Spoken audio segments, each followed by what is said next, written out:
Okay, everyone. So good afternoon.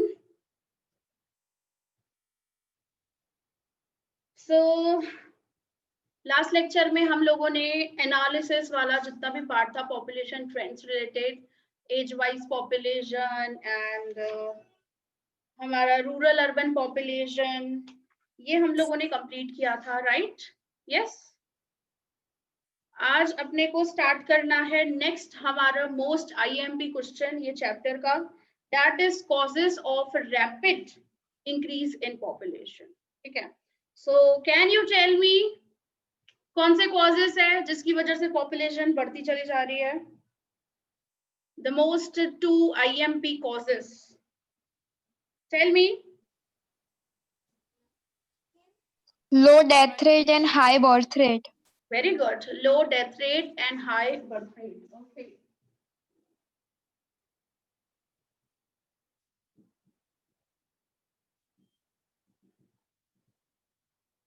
High birth rate and low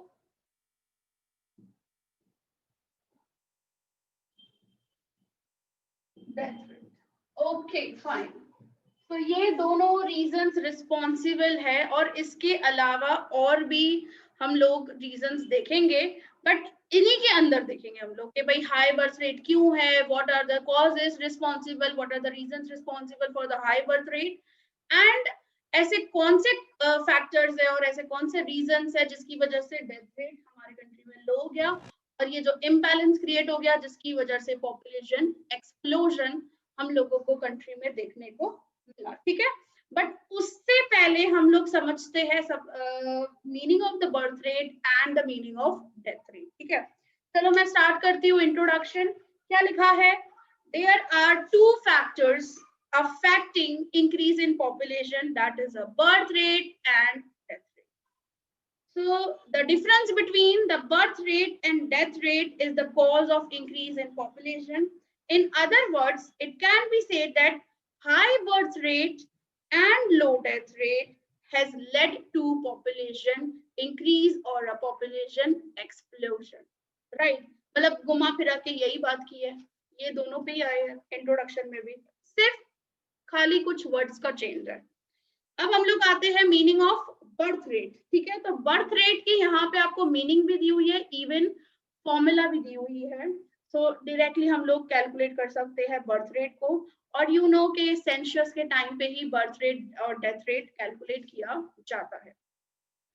तो the birth rate डेपिक्ट्स का मतलब यहाँ पे show, the birth rate shows the number of children born for every 1000 people during the given year। समझ रहे हो, यहाँ पे जो कैलकुलेशन होगी वो परसेंटेज में नहीं होती है। यहाँ पे भी जैसे इन्फेंट मोर्टेलिटी रेट में 1000 के सामने देखा जाता है कि 1000 पॉपुलेशन के सामने क्या है, उसी तरीके से हम लोग बर्थ रेट के अंदर भी यहाँ पे देखेंगे। जैसे टोटल पॉपुलेशन को इक्वल्स टू 1000 लिया हुआ है और फिर हम लोग देते हैं बर्थ्स कितने हुए, राइट? तो हम लोग 1000 में कैलकुलेट करते हैं। एक जनरल सा मैं बताऊं आपको कि भाई फॉर एग्जांपल फॉर्मूला रट्टा नहीं मारनी है, समझ अपने को ये लर्न करनी है formula.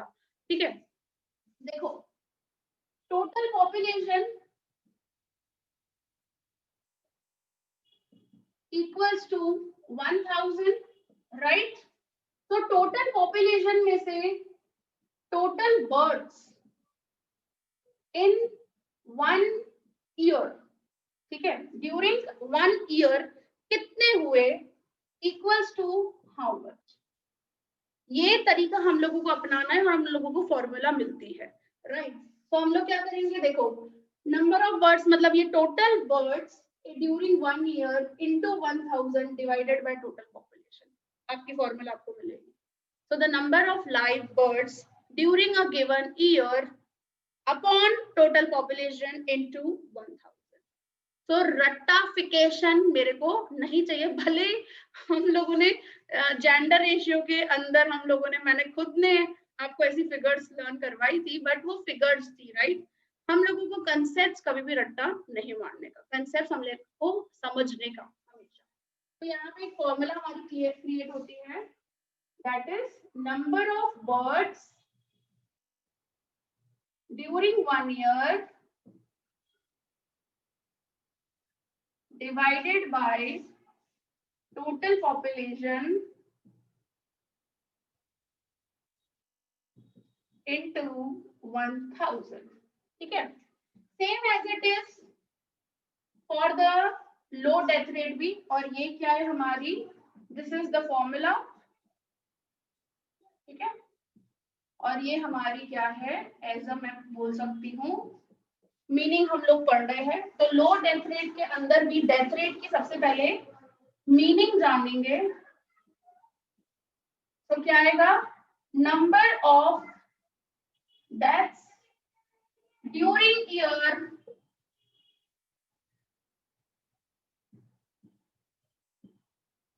from 1000 out of total population। ठीक है, सेम एज इट इज हम लोग बर्थ रेट की भी डिफाइन बनाएंगे, सेम यहाँ पे भी हम लोग लिखेंगे कि टोटल पॉपुलेशन इक्वल्स टू 1000 और टोटल पॉपुलेशन में से डेथ कितनी हो रही है। ठीक है, तो टोटल डेथ्स कितनी हुई एक साल के अंदर इन 1 year इक्वल्स टू, यहाँ पे हम लोग कैलकुलेट करेंगे, इस तरीके से कैलकुलेशन होगा। तो हम लोगों को फॉर्मूला मिलती है हमारी डेथ रेट की, number of deaths in 1 year into 1000 divided by total population। मतलब यहाँ पे पॉपुलेशन को कैसे लेकर आए हैं, 1000 के अंदर ले आए हैं और इस तरीके से कैलकुलेट कर रहे हैं। ठीक है, तो ये एक्चुअली तरीका है बर्थ रेट और डेथ रेट को कैलकुलेट करने का।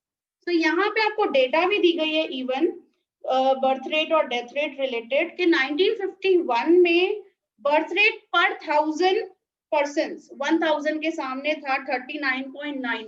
मतलब ऐसे समझने का, अगर देश में 1000 लोग हैं तो उसमें से बर्थ कितने लोगों का हुआ, तो 39.9 ऐसा फिगर आता है, समझे।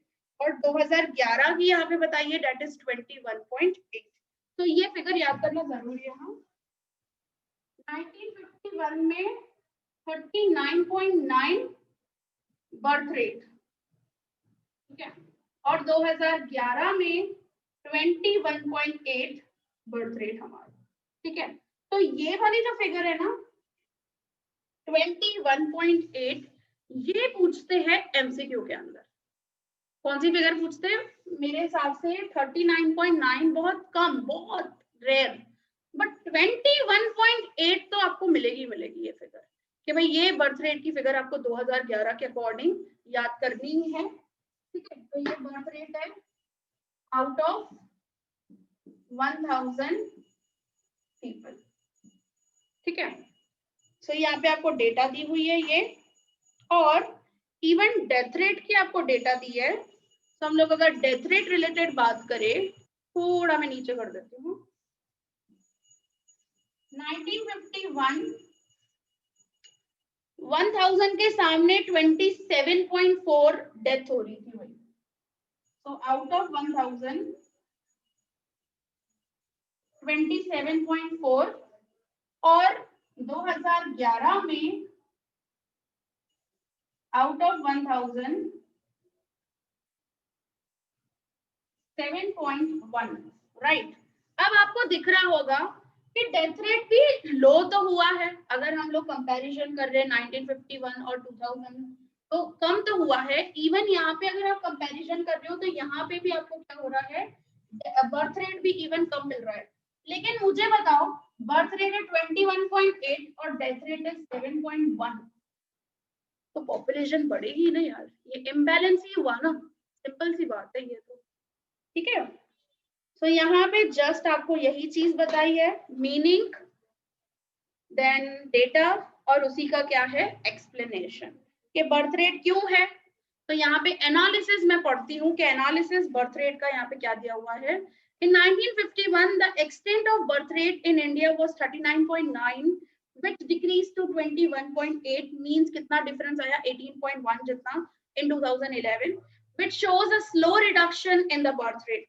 Reduce हो रहा है birth rate लेकिन बहुत slowly, क्योंकि लोग literate भी तो वैसे होने चाहिए ना, क्योंकि most of the people are living in rural areas in India and they are mostly illiterate, right?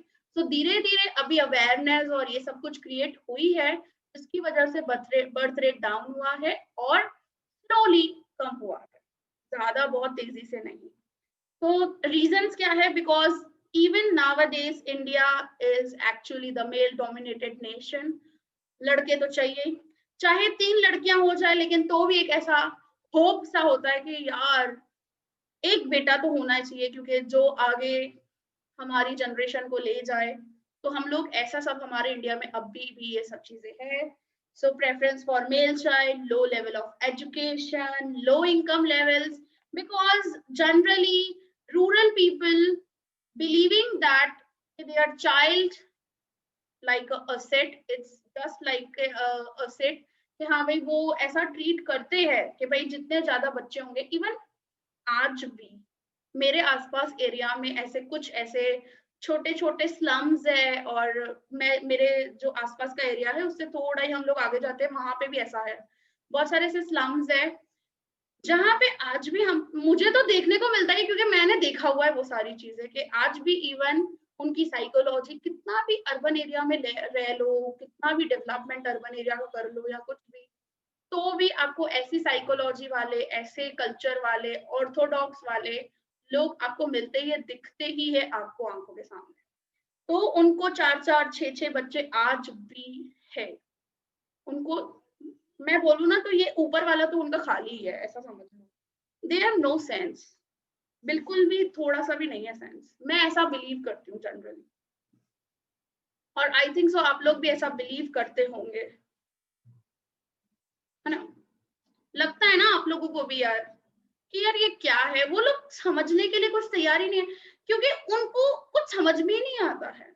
Main बात है कि अवेयरनेस करें हम लोग, समझाएं उन लोगों को जाके। कभी कभी तो ऐसा फील होता है कि जाके उन लोगों को 2 मिनट समझाएं, लेकिन है ना, मतलब ऐसा ही होगा कि मैं अपने दीवालों से अपना सर फोड़ रही हूँ। वो उन लोगों को समझ में नहीं आने वाला है, या कुछ भी वो लोग नहीं समझेंगे, ऐसा जस्ट हम लोगों को लगता है। बट तो भी कुछ ऐसा करना चाहिए जिसकी वजह से वो लोग अवेयर हो। बट हॉस्पिटल्स नाउअडेज ऐसे काम कर रही है, और उस वक्त हॉस्पिटल्स में ही डिलीवरीज एंड ऑल ऐसे सब टाइम पे फैमिली प्लानिंग अवेयरनेस और tools and techniques, abortions related वगैरह सब कुछ बताया जाता है, राइट? तो ये सब चीजें थोड़ी थोड़ी धीरे धीरे डेवलप हो रही है, ऐसा नहीं है कि बिल्कुल ही नहीं हो रही, बट हो रही है। अगर अपने डेथ रेट देखें तो डेथ रेट जबरदस्त का डाउन हुआ है, राइट? सो सीधा 27.4 से 7.1। तो ये भी रीजंस है बिकॉज मेडिकल फैसिलिटीज बहुत ज्यादा इम्प्रूवाइज हो गई है। मतलब आजकल हर चीज के लिए अवेलेबल है, राइट? दवाई वगैरह। तो the death rate in India, हाँ बाकी ये कोरोना की वैक्सीन वगैरह के लिए अभी, क्योंकि this is a new, right? बहुत एकदम नई सी है, और इसके क्या क्या सिम्टम्स कैसे है, किस तरीके से सॉल्व होगा, तो उसके लिए रिसर्चेस वगैरह तो सब लोगों ने, सारी कंट्री ने चालू कर ही दिया है। बट जनरली जैसे कैसे कि इवन अगर फर्स्ट लेवल पे कैंसर भी हो तो वो सॉर्ट आउट किया जा सकता है अभी के टाइम्स पे। बट पहले सा टाइम था कि ट्यूबरक्लोसिस हो तो भी डेथ, मलेरिया हो जाए डेथ, ऐसा होता था जनरली। बट उन सब चीजों को अभी इवन कंट्रोल किया गया है, क्योंकि यू नो के 2019 कब आया था इसमें 1917, 1918, 1919, हाँ, और 1920, ये जितने भी ईयर्स चले थे ना, ये सारे पैंडेमिक के चले थे। कि वो आपने देखा नहीं, 1921 is the year of the great divide हम लोग लिख रहे हैं, तो ये 1917 से ये सब चीजें चल रही थी। बहुत बड़ा जो पैंडेमिक हुआ था, तो जैसे अभी हम लोगों को दिख रहा है ना, वैसे ही उस वक्त हुआ था। So the death rate in India in 1951 was 27.4, which fell to the 7.1 in 2011. So difference at 20.3 ka. So the fall in the death rate is much higher than the fall in the birth rate, right? So the main causes are the control of famines पे control किए गए हैं, improvement in the quality of life, लोगों की जिंदगियां अभी सुधर रही है, स्टैंडर्ड ऑफ लिविंग लोगों का बढ़ रहा है, लोगों को न्यूट्रिशियस फूड मिल रहा है, फूड की स्कैरसिटी नहीं है इंडिया में, मैं ऐसा बोल सकती हूँ, हर इंसान को फूड मिल सकता है क्योंकि इतना सस्ता है आज के टाइम पे, फूड मिल ही सकता है, आराम से मिल सकता है। फिर increase and improvement in medical services, spread of education, improvement in medical science, researches in the field of surgeries, control of the infectious diseases.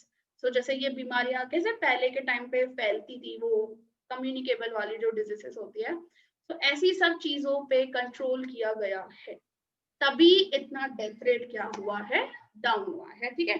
सो इन सब का अभी हम लोग डिटेलिंग करेंगे। चलो शुरुआत करते हैं हम लोग यहाँ पे causes of high birth rate की, ठीक है। सो इसको मैं रफ कर दूं कि मैं एक पिक्चर लेके फिर रफ करती हूँ, रुक जाओ एक सेकंड, मैं ले लेती हूँ इमेज।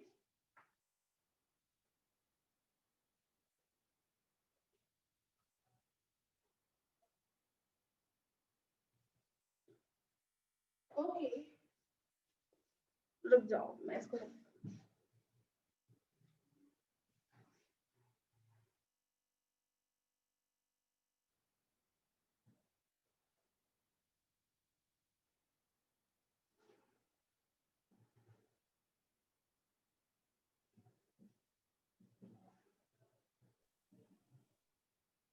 यस।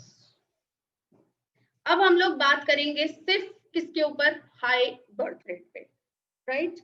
सो हाई बर्थ रिलेटेड यहाँ पे आपको अलग अलग फैक्टर्स बताए हैं और मैं एक पूरा चार्ट बना रही हूँ इसके ऊपर, ठीक है।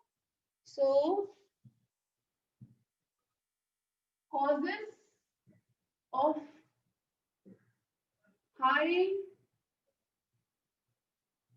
birth rate, क्लियर दिख रहा है ना सबको, कुछ ब्लर तो नहीं है ना?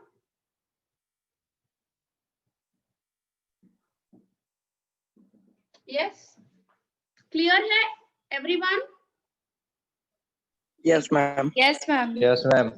ओके ओके फाइन, चलो। सो यहाँ पे causes of high birth rate में social factors, economical factors and other factors, ठीक है। तो मैं पूरा चार्ट ही रेडी करती हूँ यहाँ पे, तो आ जाएगा इकोनॉमिक फैक्टर्स। ये आपका जनरली 3 या 5 मार्क का क्वेश्चन बन सकता है, हाँ, क्योंकि अलग अलग से पूछना हो, सिर्फ इकोनॉमिकल फैक्टर्स पूछना हो या फिर कुछ अपने को ये सोशल फैक्टर्स पूछना हो, तो हम लोग सेपरेटली भी पूछ सकते हैं इसके अंदर से। फिर इकोनॉमिकल, हाँ मैंने इकोनॉमिकल फैक्टर्स किए, एक सेकेंड, पहले social factors.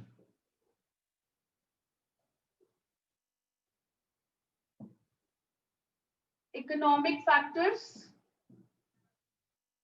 and the third one other factors, ठीक है। सोशल फैक्टर्स में नंबर 1 आता है आपका यूनिवर्सलिटी ऑफ मैरिज। क्या है नंबर 1? Universality of marriage. शादी तो हर किसी को करनी है, राइट। और अगर शादी नहीं करते हैं तो सोसाइटी बोलती है क्यों, क्या प्रॉब्लम है भाई, डाउट करती है भाई, है ना, ऐसा होता है ना जनरली। शादी तो हर किसी को करनी है, कुछ भी हो जाए, ये यूनिवर्सली ट्रूथ जैसे बात कही है यहाँ पे कि भाई हर किसी को करना ही है मोस्टली। सो मैं साथ साथ में पढ़ती भी जा रही हूँ, देखो क्या लिखा है यहाँ पे। In India marriage is a religious ritual, so the society doubts an unmarried person. क्यों, इसके अंदर कोई कमी है, क्यों, ऐसा क्या हुआ है उसके अंदर, कोई उसको बीमारी है, कुछ है, क्यों 26 की हो गई है अभी तक लड़का ढूंढा नहीं है क्या? The psychology of the people are like that. कहीं ना कहीं से घुमा फिरा के ऐसे लोग आ ही जाते हैं आपकी जिंदगी में भाई। आपकी जैसे ही 24, 25, 26 ऐसे उम्र होती है ना आपकी, बस इसमें आपको दिखने को मिलता ही है। अपने पेरेंट्स बोले नहीं बोले, लेकिन लोग बोलेंगे भाई, क्यों क्या हुआ है, मम्मी को बोलेंगे आपकी, क्यों अभी तक आपने शुरू नहीं किया है ढूंढना वगैरह, अरे भाई तुमको क्या है तुम अपनी लाइफ में एंजॉय करो, हमको एंजॉय करने दो, तुमको क्यों टोक टोके इतनी। तो the society doubts an unmarried person to escape from this, और वही सोसाइटी के क्वेश्चन से इतना दिमाग में टॉर्चर हो जाता है ना, मतलब मजबूरन शादी करनी ही पड़ती है, लड्डू खाना ही पड़ता है अपने को, कुछ भी हो जाए, क्योंकि ये क्वेश्चंस नहीं सहन होते हैं अपने लोगों को, ठीक है। तो to escape from this, a man and a women enter into the institution of marriage, क्योंकि जहां पे भी किसी कोने में खड़े हो जाओगे, किसी कोई लड़का खड़ा हो गया, कोई लड़की साथ में खड़ी हो गई, मतलब खत्म हो गई बात। इंडिया में तो भाई लोगों की सोच ऐसी जबरदस्त की है ना, बोल ही नहीं सकते अपने। अभी भाई बहन खड़े होंगे, कुछ होगा, अरे तुमको पता है भाई बहन है क्या है, किस तरीके से है, कुछ पता नहीं हो ना तो भी बकवासें करनी है बस लोगों को, यहाँ पे ऐसा ही है भाई। तो even disabled people are not exceptions। कोई जैसे ब्लाइंड होगा, या किसी को पाँव में कुछ तकलीफ होगी, या कुछ इश्यू रहेगा, ठीक है, कोई डिसेबल पीपल है, उनके पीछे भी पड़े रहेंगे, अरे इसका भी सेम टू सेम दूसरा लड़का भी ऐसा ही ढूंढो ना, शादी करवा लो, वो सुखी रहेगी, अपना घर परिवार ही तो संभालना है लड़की को आखिर। अरे भाई तुमको क्या प्रॉब्लम है शुरू हो जाएंगे ये लोग। मैं बताऊं, मेरे पहचान में ऐसा लड़का है, मैं फिर उसकी मम्मी बोलेगी हाँ भाई दिखाओ दिखाओ, हम लोग करवा ले भाई, मतलब it's just like a what यार। So compared to the advanced countries, in India most women marry, and this universality of marriage leads to high birth rate। अब शादी है तो बर्थ रेट तो होना ही होना है, सिंपल सा लॉजिक है ये तो, ठीक है। फिर एक ये वाली बात कही है, फिर आ जाते हैं दूसरी पॉइंट पे, early marriage and window remarriage.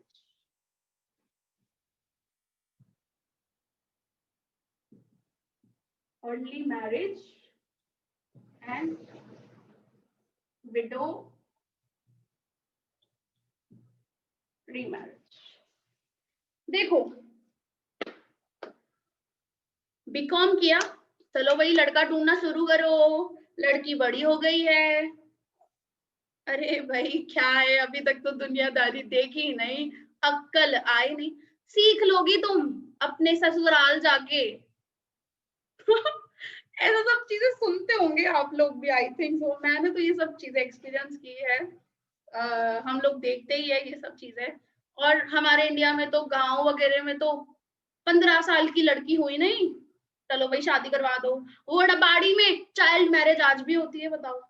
जैसे ही बच्चे बॉर्न हुए और बस उसका मौसा ना, उसकी भाभी उन दोनों के बच्चों की शादी करवा दो अपने में। रबाड़ी लोगों में तो ऐसा ही होता है, अभी भी चाइल्ड मैरिजेस होती है। तो अर्ली मैरिजेस 18 का हुआ नहीं या कुछ तो भी कर लेते हैं वो लोग। इवन हम लोगों ने अपने मेड्स को देखा होगा, राइट, अपने मेड्स वो लोग भी है ना, उनकी बेटियां या फिर वो खुद लोगों ने, उन लोगों ने भी 16 में 17 में 18 में। तो ऐसे क्या होता है, बहुत जल्दी मैरिज हो जाती है, तो उनके पास बहुत ज्यादा टाइम रहता है, जिसकी वजह से बर्थ रेट ज्यादा होने के चांसेस हो जाते हैं, राइट। तो this is the one reason responsible, that is early marriage. और अभी तो भाई विडो की भी रीमैरिज, ठीक है ना, दूसरी शादी करवा लो, क्या है, अपना जीवन बिता देगी, इस तरीके से अकेले कैसे रहेगी। सो विडो रीमैरिजेस भी होती है, और जिसकी वजह से again the common thing, logic वाला चीज कि हाँ भाई बर्थ रेट तो होगा ही होगा है। देखो child marriage is prevalent in many parts of the country despite loss banning child marriage. भले बना दिया है लॉ, वो तो सिर्फ पेपर पे है ना लॉ, तो हम तो सुधरेंगे ही नहीं बिल्कुल भी, हम तो चाइल्ड मैरिज करवा के ही रहेंगे लोग है ऐसे। So as they get married at an early age, their fertility span is very long. So fertility span generally from 14 years 13 years to 40-45 years तक रहता है, जिसमें बेबी बॉर्न हो सकता है, राइट।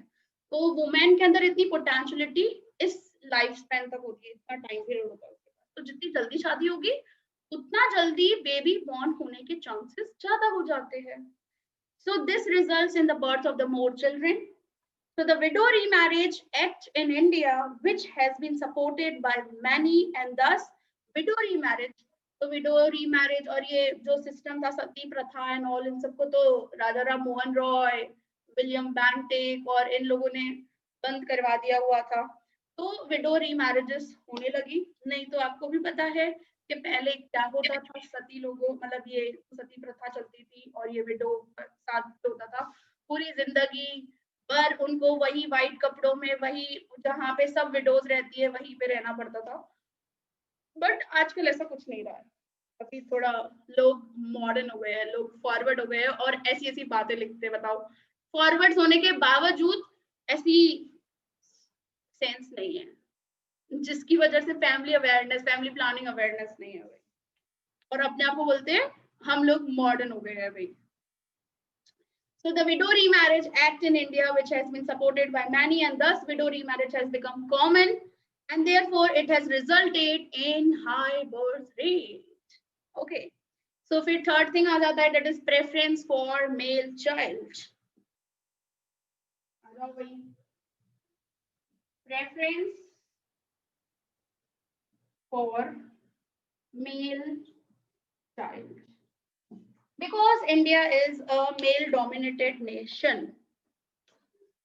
लड़का तो चाहिए, भले कितनी भी लड़कियां हो, लड़कियां आंखों पे हमारी, लेकिन हम लोगों को बेटा तो चाहिए ही चाहिए भाई।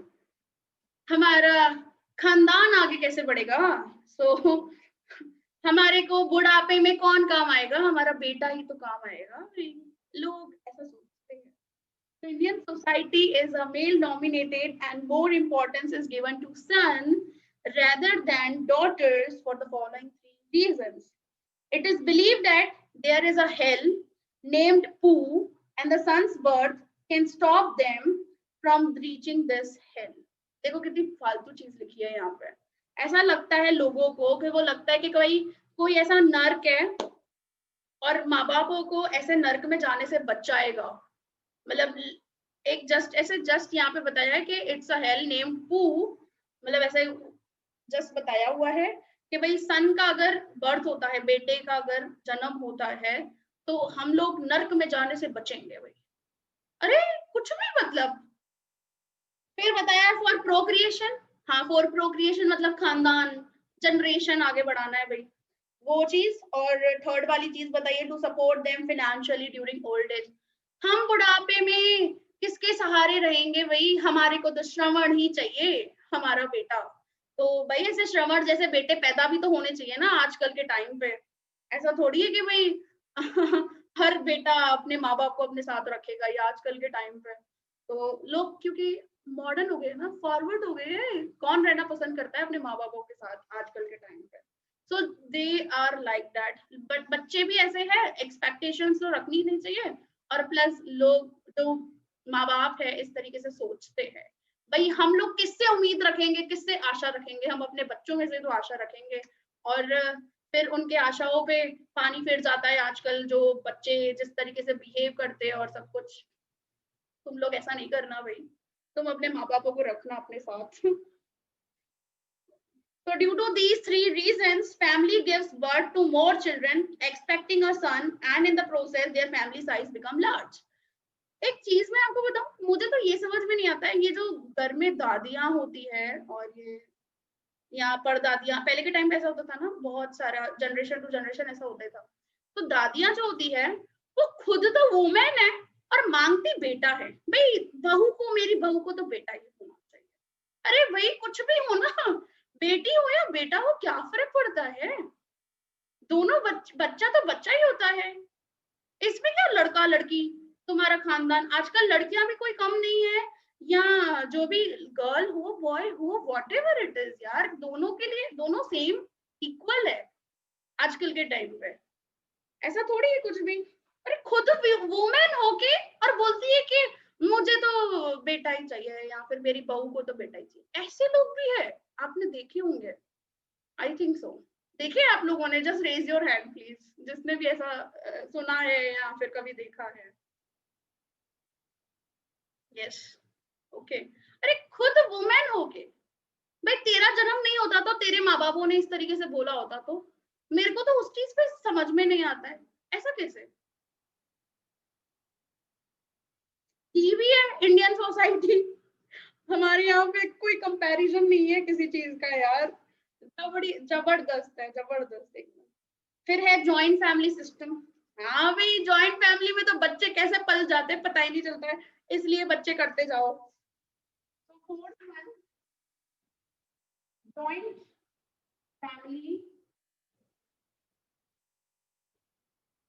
सिस्टम, ठीक है। सो जॉइंट फैमिली सिस्टम आपको पता है, आप लोगों में भी बहुत सारे में देखा होगा, इतने सारे चाचा है, इतनी सारी बुआएं हैं, उनके बच्चे हैं, बहुत बड़ी बड़ी बड़ी बड़ी फैमिलीज है, राइट। सो पहले के टाइम पे I am also belonging from joint family, मैं खुद भी वही जॉइंट फैमिली की, and I love joint families. मुझे तो बताऊं आपको, भले ऐसा यहाँ पे पॉपुलेशन रिलेटेड बोल रहे हैं, बट आई पर्सनली बिलीव कि जॉइंट फैमिली होनी चाहिए, और आगे चलकर जॉइंट फैमिली जैसा आपको कुछ मिलेगा ही नहीं। हम तो हमारे 2-4 जने फ्लैट के अंदर रहते हैं, बस यही जिंदगी होगी। चाचा, इतने सारे चाचा होना या फिर इतनी सारी बुआएं होना, सब लोग मिलकर समर्स में एंजॉय करते हैं, घर में शोर मचाते हैं, सारे बच्चे दौरा दौरी करते घर में, ऐसा सब माहौल हम लोग देखते हुए आए, क्योंकि मैं खुद जॉइंट फैमिली से हूँ। बट ये सब चीजें आगे फ्यूचर जनरेशन में अपने को देखने को नहीं मिलेगी, क्योंकि आजकल के लोग अवेयर हो गए, ठीक है, पॉपुलेशन रिलेटेड, बट पहले तो जॉइंट फैमिली सिस्टम्स थी। And how many of you love the joint family system now also? आप में से कोई है जिनको जॉइंट फैमिली सिस्टम पसंद हो? ओके, ऋत्विक और आयुषी, यस। लोग होने चाहिए बहुत सारे, इतने सारे चाचा एंड ऑल सब होने चाहिए यार। Yes, ma'am. ऐसे उनको, मतलब मुझे बड़ा दुख होता है कि यार आगे चल के तो मैं और मेरा भाई, बस इतनी फैमिली होगी उनके, ठीक है बच्चे होंगे सब, बस खत्म हो गया, और होगा ही नहीं ज्यादा कुछ भी। और जैसे हम लोग कैसे, हमारी इतनी सारी बुआएं हैं, हमारे साथ 4-4 6-6 चाचा है हमारे, फिर उनकी सब बच्चियां, फिर उनके सब बच्चे, फिर सब लोगों की शादियां होगी, हम लोग एंजॉय करेंगे, ऐसा सब चीजें हम लोग बाद में मिस करेंगे जरा। और जॉइंट फैमिली में क्या होता है, जनरली बच्चे पल जाते पता नहीं चलता है कैसे, क्योंकि इतने सारे जने होते हैं पालने के लिए। जैसे मैं खुद बोल रही हूँ ना, तो कभी मेरी मम्मी बिजी हो किचन वगैरह में, चलो मैं बुआ के साथ बैठी हुई हूँ, मेरी बुआ मेरे को पाल रही है, संभाल रही है, मुझे खिला रही है, सब कुछ मम्मी पे नहीं आता है। और वो वाला जो होता है ना, फ्लैट में रहते हैं भाई, मम्मी पापा भाई बहन, उसमें तो सब कुछ मम्मी पे, सब कुछ हर चीज मम्मी पे। मम्मी एक तो एजुकेटेड भी होती है उनमें, और हाउस वाइफ का भी काम करती है बेचारी, और बच्चों को भी संभालती है। फिर यहाँ तो अभी क्या हो गया, ट्यूशनों के हवाले सबको छोड़ दिया, पढ़ाई वढ़ाई बच्चों की, सब जाए तेल लेने। तो आजकल ऐसा सिस्टम हो रहा है, और इन फ्यूचर भी हम लोग भी शायद इसी तरीके से होंगे, क्योंकि पॉपुलेशन देश की इतनी ज्यादा बढ़ गई है कि कंट्रोल करने की बात आ गई है। तो जॉइंट फैमिली सिस्टम की वजह से भी बर्थ रेट्स क्या है ज्यादा। So there is a prevalence of joint family system in the rural areas of India, and as a result, the financial responsibility of upbringing of a child is distributed among all the family members. So सारे family members में distribute हो ही जाता था. Hence, a child does not become a burden, leading to the high birth rate. और बहुत बच्चे होंगे भी तो क्या हो गया? ठीक है ना, वो चाची को 2 बच्चे हैं, हम 2 बच्चे हैं, बुआ को 4 बच्चे हैं, जैसे मिलकर कभी वेकेशन में तो मई का टाइम खाली हम लोग इंतजार करते थे, बस मई खाली आए और बुआएं आएंगी हमारी और हम लोग खेलेंगे इतना ज्यादा, फिर हम लोग एंजॉय करेंगे, रात को सब लोग मिलकर आइसक्रीम्स खाएंगे। तो जॉइंट फैमिली सिस्टम में ये सब चीजें होती थी। या तो फिर हम लोग अपने गांव जाएंगे, वहां पे सब एक साथ बट गांव का आजकल नाम हो गया है फार्म हाउस। हम लोग फार्म हाउस जाएंगे, एंजॉय करेंगे और दैट्स इट। तो ये जॉइंट फैमिली सिस्टम मैं खुद बिलीव करती हूँ यार, ऐसा होना चाहिए। But as a faculty of economics ठीक है, चलेगा, एडजस्ट कर लेंगे थोड़ा बहुत। सब चीजें तो हाथ में नहीं आएगी भाई, पॉपुलेशन कंट्रोल भी और जॉइंट फैमिली सिस्टम भी हो, ऐसा नहीं होगा।